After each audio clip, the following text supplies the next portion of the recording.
Hello and welcome to this taste challenge. I have two straight rye whiskeys. This is Templeton Rye,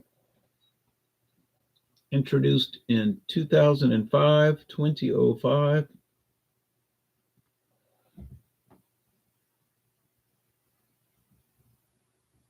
Age 4 years, small town, strong spirit, 90 proof.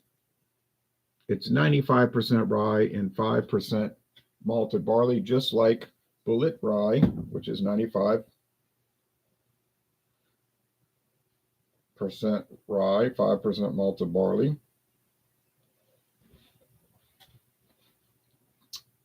And 90 proof, and also from the same distiller, Midwest Grain Products, MGP of Lawrenceburg, Indiana.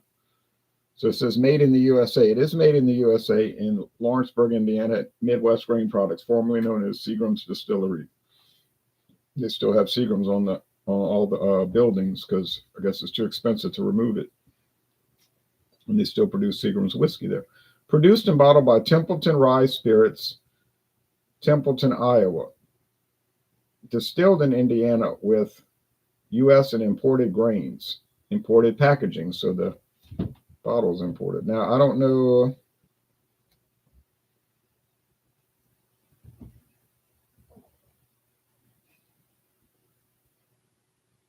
I don't know if it's bottled. Yeah, bottled in Iowa. Yeah. Okay, this one, they've changed the label since this one. I got this one last year. It was a gift. Thank you, David. And then they don't look like they're showing an age statement anymore, so they might go a little longer than 4 years now. Wooden cap. Synthetic rubber stopper, neoprene from DuPont. Same rubber on the shoe soles. Spongy rubber.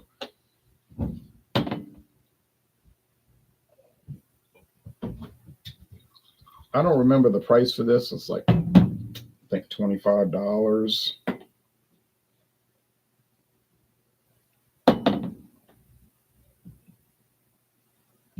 Have to check Total Wine or More. I don't think Walmart carries it. They have a number of rye whiskeys at Walmart, like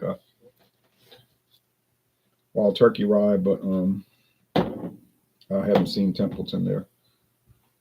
I bought an MGP rye whiskey at Walmart earlier this month. It's called, I can't remember, but it's from MGP, but it's their brand. It's not made for somebody else. They make it and they sell it under their own brand name.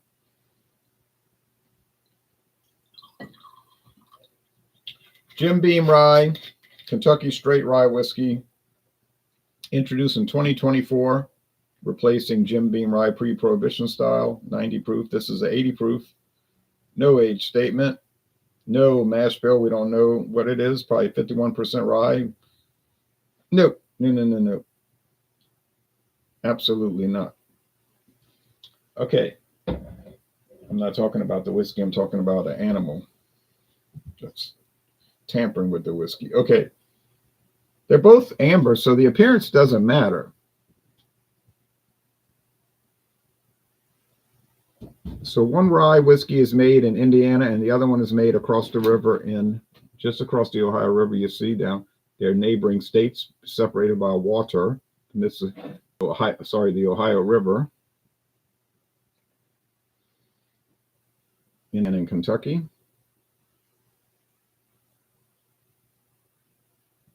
Come on, focus. Leave that phone alone.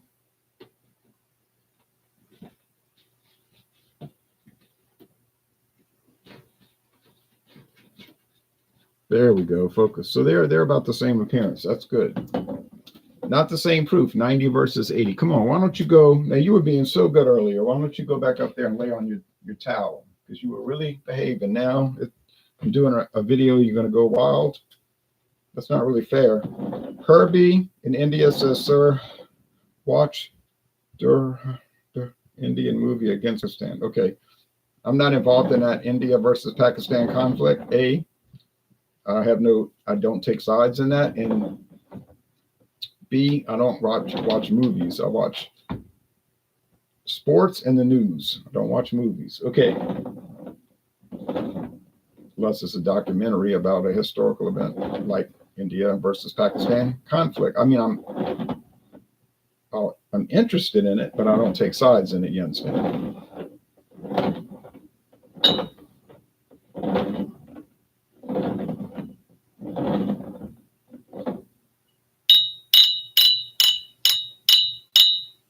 Now we'll look at the websites.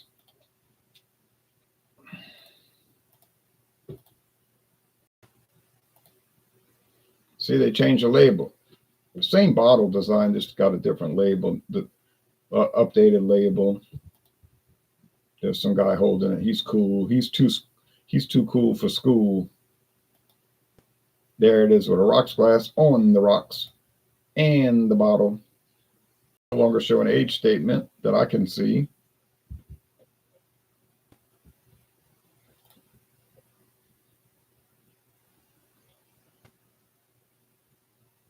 Straight rye whiskey. That out here in Templeton, Iowa, rye whiskey is something of a sacred tradition. Rye is our boldest handiwork yet, even though they don't actually make it. It's made by a company they contracted with. But why bring that up? An American straight rye whiskey aged in charred, notice how they say American, they're clever, aren't they? Aged in charred new American oak barrels for a rich, bold flavor, probably made in the USA, with thoughtfully sourced and imported, distilled in Indiana, aged in Templeton. Okay, so they distill it in Indiana and then they send it to Templeton, Iowa, and age it there. Then they bottle it. Okay.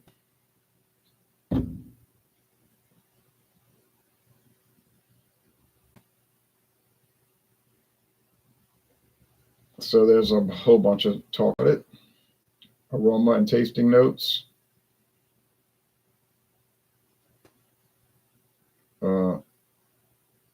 They want some refills in 2025.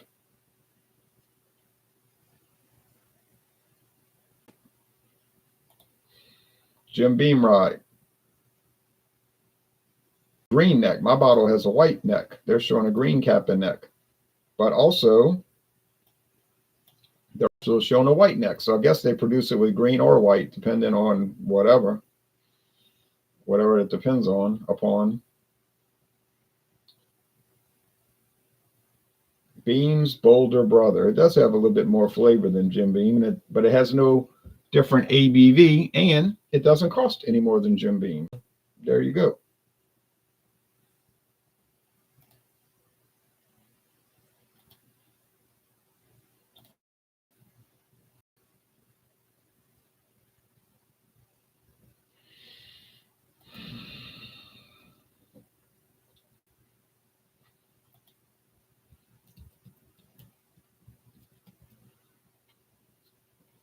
Let's see if they sell Templeton. They say it's coming up.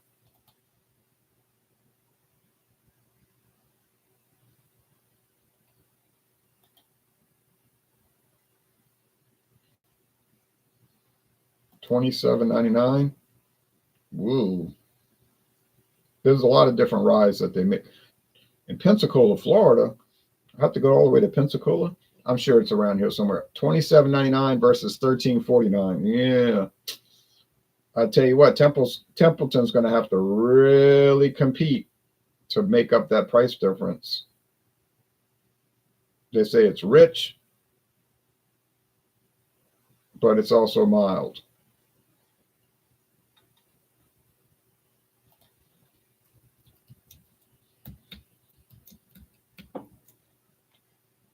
Beam Rye, they say, is, no, they don't have a scale like that here, so they don't bother with it. $13.49. What a deal that is for 2025.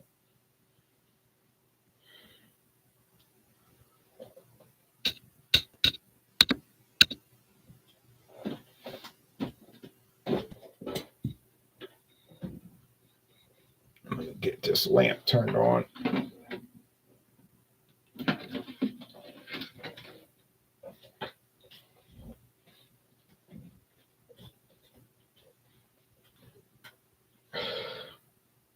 Does the Jim Beam Rye have that strange antiseptic taste that the Jim Beam white label has? I never noticed the antiseptic taste with Jim Beam. I noticed it tastes like cellar mold and green wood, like the wood wasn't dry. Uh, this movie discusses terror attacks on India. I'm sure it does. Hey, Ron and Company, says Butch. Hello to you, Butch. The 2611 attack in Mumbai. Guys, please search on Google. When I type, it has true. And that means you've probably had a few. Herbie likes to drink a little bit. Okay, and then we know it's happening because his comments become more and more bizarre as the night wears on. Okay, anyway.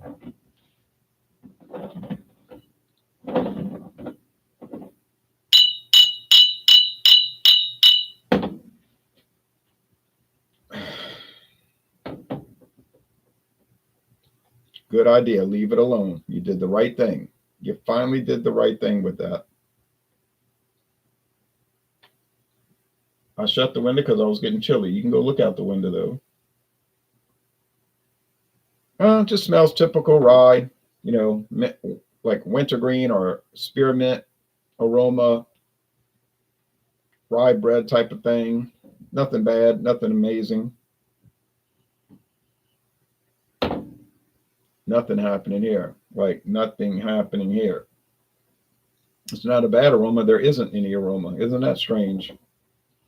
Well, which one could it be? Huh. I don't know.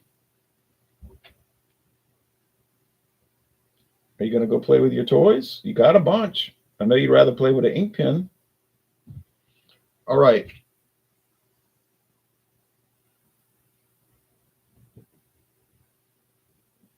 Now it's time for the tasting.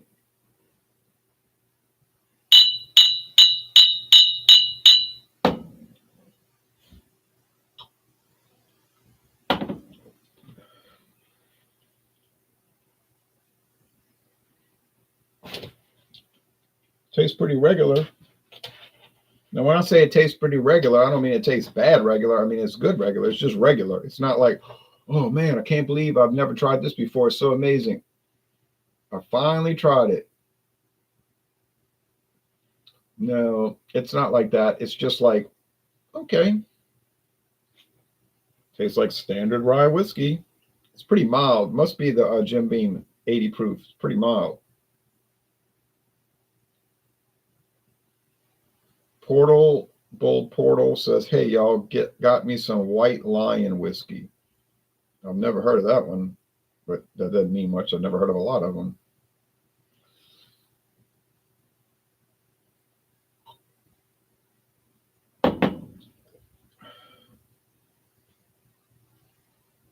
Maybe a little more mint. Rye's got that mintiness. They're both sugary sweet. They're medium bodied, have a dry finish, typical. Wow.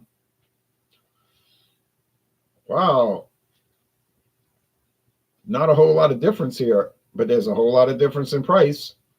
$13.49, or you can pay $27.99.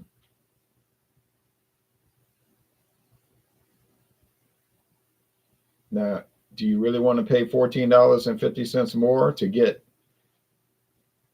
maybe a better product, which tastes oddly identical to Bullet Rye because they kind of like the same thing? 95% rye, 5% malted barley, 90 proof, aged at least 4 years, from MGP, formerly the Seagram's Distillery of Lawrenceburg, Indiana. What's different about them? I don't know. You tell me. I don't know. They're both straight rye. The Dickel is not listed as straight rye, which means they're probably adding a little flavoring to it, which is allowed, by the way. So I feel like I did the same taste challenge 3 times in a row. I'll have to tell you. Indiana rye on an Indiana night. Oh my. Oh.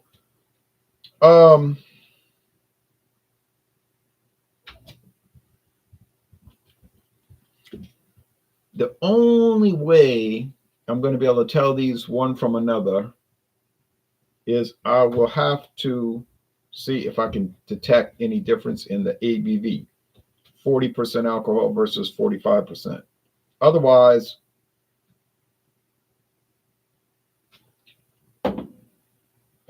would I pay $14.50 more for Templeton over Jim Beam? No, I wouldn't pay $1.45 more. Okay, I wouldn't pay $1.45 more because I'm just not seeing any difference. I mean, I guess I can convince myself, like, oh yeah, yeah, think about it, think about it. I'm thinking.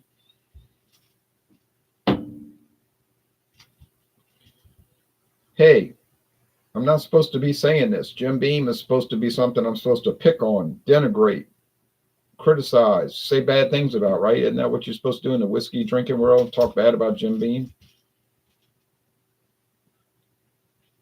It's the cheapest rye at the store, like literally the cheapest rye at the store by many dollars. It's not like $1 cheaper. It's like $5 cheaper, $6 cheaper. But yet it competes against all these other ones that's 10, 12, 14, $16 more. So what's the story on that?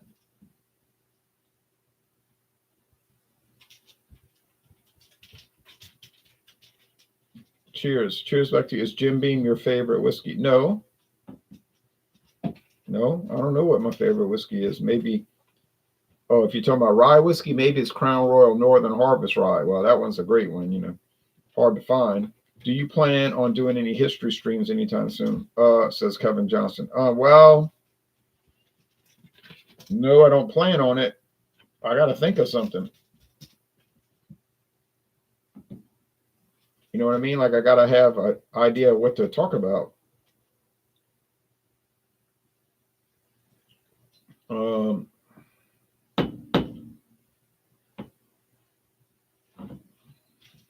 Okay, let me get it done. All right. Okay. All right. It took a lot of effort. Crown Royal is a good one. I agree. Some people really. Now, if you want to talk about picking on a product or saying dog dirty things about something, Crown Royal is the exemplary, or Jack Daniels, two exemplary examples, because people love to talk bad about those products. That is trash. That is garbage. That is filth. That is this. That is that. That is the other thing. And I'm over here tasting it and like, tastes good to me. Trying to figure out what the complaint is about, but that's sort of like people's hobby. They go to sleep. The last thing they're thinking about is how they hate Crown Royal, and they want to talk bad about it on the internet. And the first thing they think of when they wake up in the morning is how they hate Crown Royal and want to talk bad about it on the internet. And if you truly think it's a terrible product, that's cool with me. But I don't get it. It seems like we from two different universes, because I like the flavor, and I guess obviously tens of millions of people every day also agree. But I'm not saying that makes it good. I'm just saying that is a reality. Do you like white rum? Why it's got to be white? What are you trying to say? Yes, I really do like white, clear, or silver rum, however you want to call it. I like it a lot. And I've done many videos for it and many taste challenges. And I've got bottles. I can barely fit them in the cabinet. I got so many bottles I can't fit them anymore. Oh, man.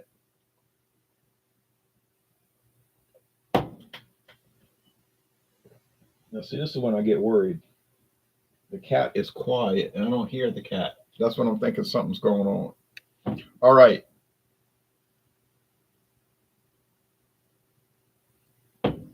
I think this is the Jim Beam because it seems milder, like lower alcohol. Oh, blow me down.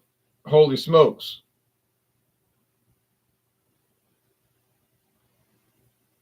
Gunga Din. That's the Templeton. That's the Templeton. I can't believe it. But I must believe it because it happened. So once again, in this Jim Beam Rye Taste Challenge, I got it mixed up with a higher grade product. What does this tell me? What is this communicating to me?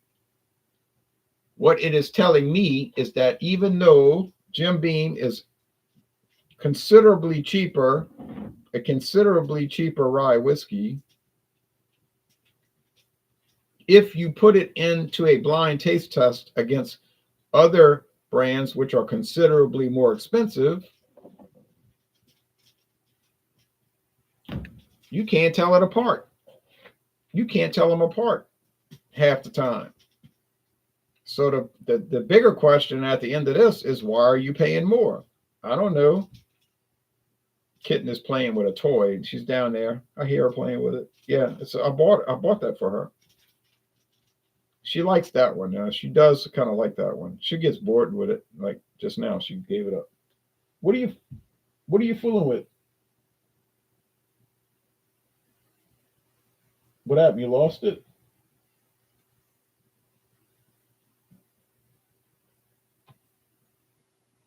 She loves to play, of course. Any kitten does if they're healthy.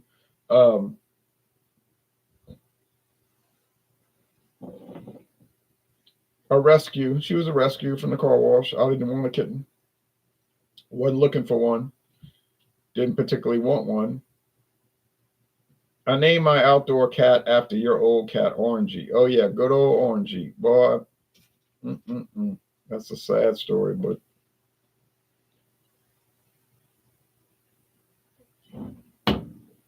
got too many coyotes around here, man.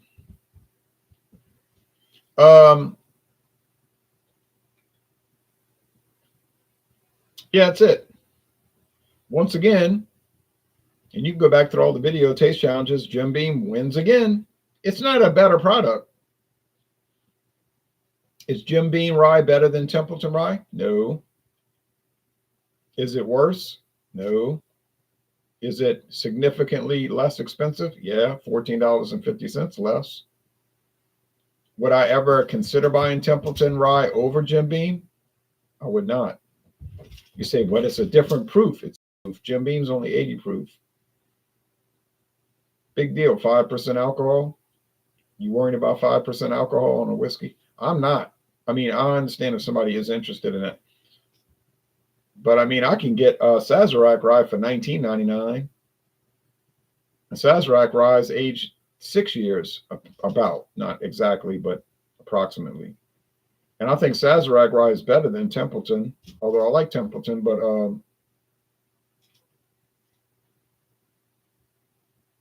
and they make Sazerac Rye in New Orleans, Louisiana, also in Kentucky. It's made in 2 different states. New Orleans, Frankfort, Kentucky. New Orleans, Louisiana, Frankfort, Kentucky.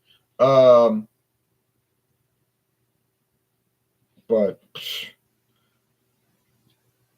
yeah, it's a real thing here. All right, so Jim Beam, I'm so impressed because I thought when I started this challenge series, I said, well, I guess Jim Beam's going to get whipped because that's the general consensus, low grade and blah, blah, blah. But an amazing result, amazing series of results. Jim Beam battling, winning half the time. Not supposed to win any of the time, but I'll tell you what I recommend it. I certainly would. Can I get it in my town? I can't even get it in this town. If they sell it around here, I don't know who's selling it. Okay. There could be one liquor store, which means convenience store. We don't really have liquor stores, although there is one and a half, because the other one's a gas station. It's a liquor store masquerading as a gas station, honestly. But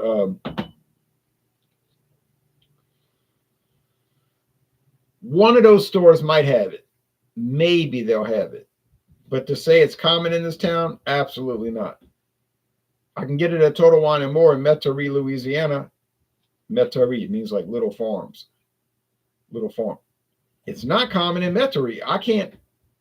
Okay, Total Wine sells it. That's the only place I know that sells it. I haven't seen it at Star in Kenner. I haven't seen it at Bromart, Rouse's, Winn-Dixie. Nowhere. That tells you how common it is, meaning it ain't common. That's why it's part of their limited series. It's listed as limited, like that Sunshine Brew. Can you believe that? They have one called a Sunshine Blend. So it's called Sunshine. I bought it. It was cheap. I bought it at Total. Well, where else did I buy it? Total Wine and More. It was like $11.99. True story. But maybe it was $13.49. It was something. It was low. Ain't never seen it here, and I've never seen it anywhere else. But it exists. It exists. It exists. I got it in my cabinet. Is it any good? This I do not know.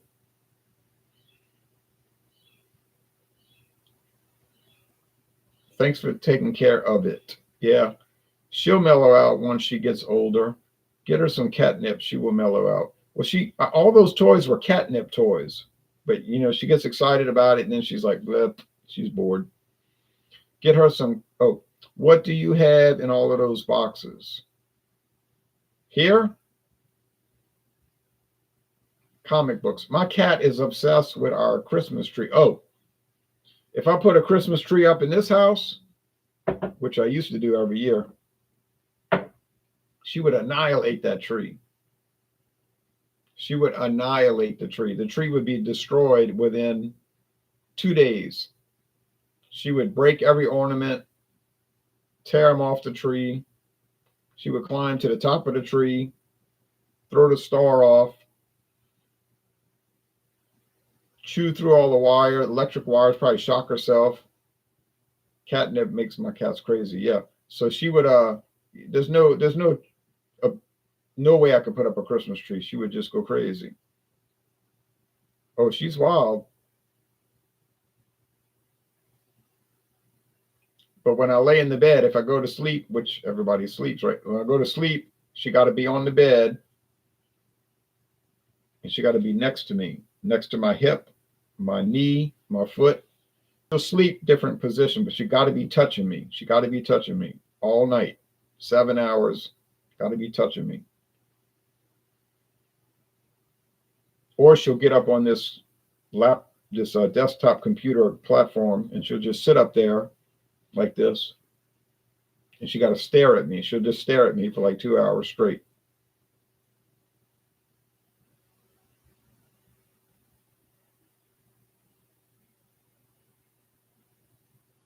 I said, "What are you looking at?" She just does that. All right. Anyway, yeah, comic books. Let's see what we have here. Oh yeah.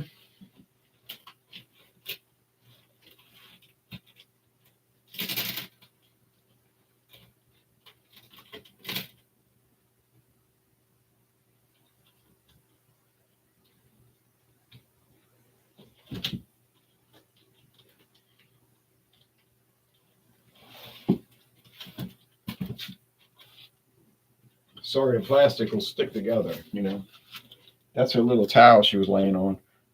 So I'll turn the lamps off because it makes a lot of glare.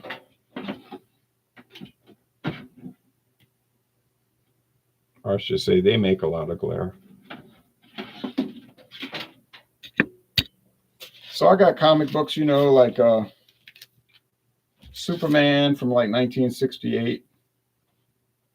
Why do these initials mean death for the Man of Steel?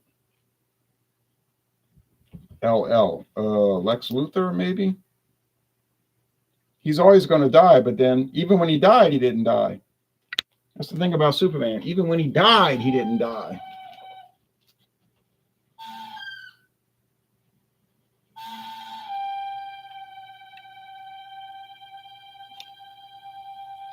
Sorry, that's the refrigerator.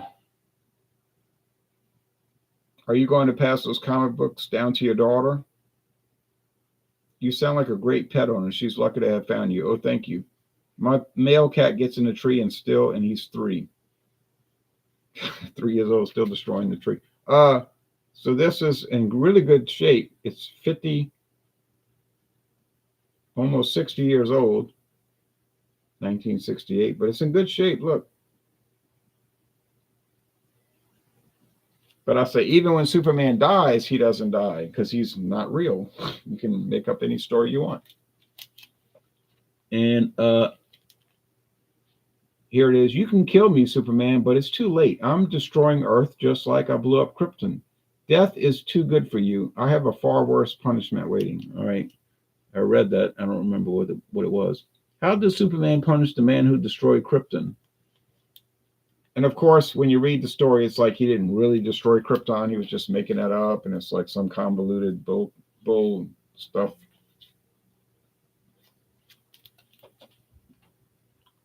And most of these covers were by Neil Adams, a famous commercial artist who died, unfortunately. But Neil Adams, he was the one who came up with the idea of Joe Camel for Camel cigarettes. He made a lot of money off of that. The day Superman became an assassin. Okay. I read that. I read every comic book I own. There's over 6,000. Do you have any X-Men? Yes. I have X-Men versus the Fantastic Four, for instance. Superman. This is from 1968 or 69. How the mob belled Superman like a cat. Now, what in the hell is this? How the mob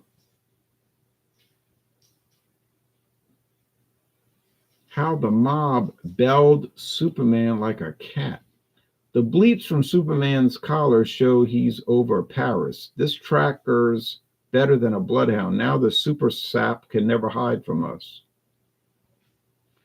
But of course he did, and he destroyed them. The underworld tricked me into wearing this collar, but I don't dare remove it. Don't know why. I don't know why he wouldn't dare remove it, but and it goes on and on. Like it goes on and on until 4 years ago. I stopped getting them 4 years ago. It was driving me nuts. The stories were so bad 4 years ago. Thumbs up. How 6,000. Hope you're on high ground, says Charles. Yeah, I am. I'm not in a flood zone. Here's a story. Great artwork. Who is that? One of the famous. Please, Clark. Now, obviously, this is a what they call clickbait today.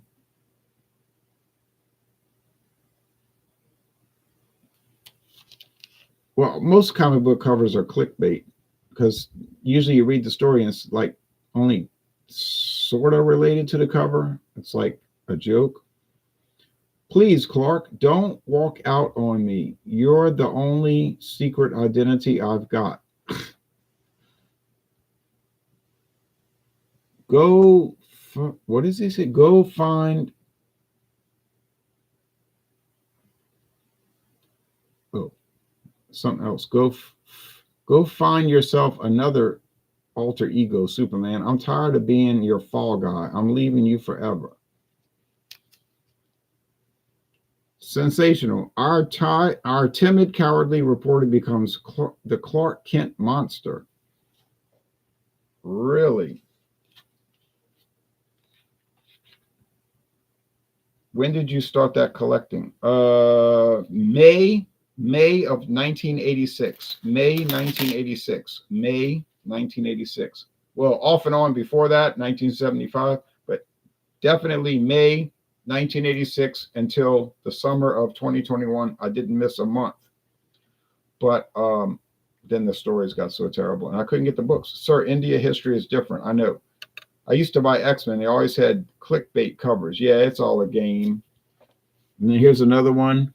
Clark Kent's phony death. Oh, really? That's a great preview to the mid-90s when they had the death of Superman. I knew that was a scam. There's Lois Lane and Jimmy Olsen. Oh, Jimmy, this note Clark left behind. I never dreamed he'd do it. My trick worked. I made Lois think Clark Kent drowned himself because of her. Now the plot thickens. But of course, you got to read it and find out what happened. And like I say, it goes on and on. I mean, Every one of them is something like craziness. I don't know where these people come up with all these ideas. Like, that's the amazing part. This vault to be open only in the event of my death. You ever notice they have like a fixation on Superman dying?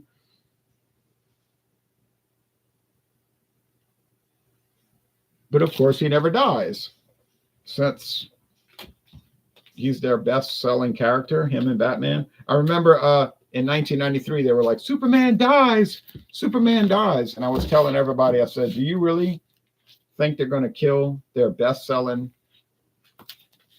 their most recognized best-selling character? I mean, it's a joke. It is a pathetic joke. And people were like, no, he died. I'm so hurt. I'm like, yeah, Spock died too. But anyway, that is the comic books are the biggest scam ever, but people fall for it. And well, obviously I fell for it, but yeah. What is your favorite comic book that you own? Oh, probably the X-Men. Oh, I don't own those. I traded them for the Fantastic Four. That was a great series when the X-Men, when the Phoenix, and she was being manipulated by the mastermind and became Dark Phoenix. That was pretty great. I got some great world tetralogies. The fourth world tetralogy from Jack Kirby. Mr. Miracle, The Forever People, Jimmy Olsen's pal, Superman Jimmy Olsen's pal. What was it? The Forever People. Oh, the New Gods. Yeah, that was really bizarre. That was bizarre. That's probably my favorite. That was bizarre. We follow Ramaya. Okay, Harvey, you're way out there today. Doctor Strange is pretty cool. Oh, yeah, I have some of those.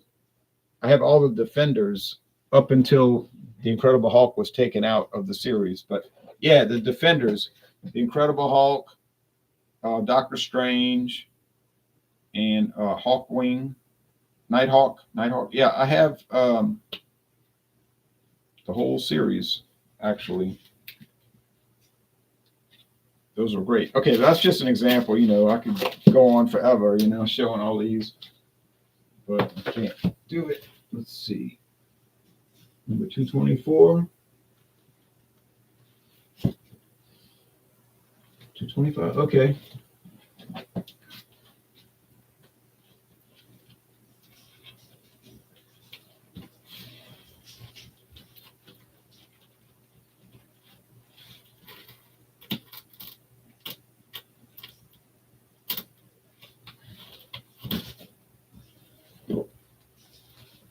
Here's a rarity. This is hard to find, man. This is no joke. This is hard to find. This one is really hard to find. This is called Superman Spectacular. 80 pages, all new. And it's no joke. All 80 pages. It's not 80 pages of like half of it is advertisements. It's 80 pages of art. And it was $1 in 1977, which would be like $8 today. No joke. Expensive. But for about at least, yeah, it was a lot. That's why not too many people bought it. This is Lex Luthor teaming up with Brainiac, a new super-length thriller starring the world's greatest superheroes. So Superman got, of course, destroyed, but you know how it works. He wins in the end. But this was a special edition. They only made one copy. I mean, you know what I mean? One issue. They had thousands of copies, obviously. But it's just called Superman Spectacular. That's what it's called, Superman Spectacular. And they wanted to emphasize that it was from 1977 twice. And I've seen that exactly one time in a comic book shop, and that was the time I bought it. And I never saw it again. So I'm pretty sure, and it's in good shape. Pretty sure this is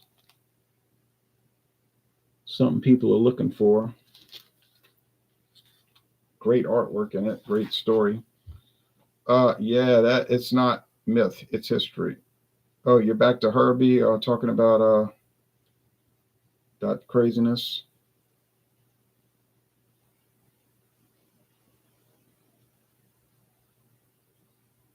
Herbie, nobody's interested in all of that. We have more faith in this than what you're talking about. And this is pretend.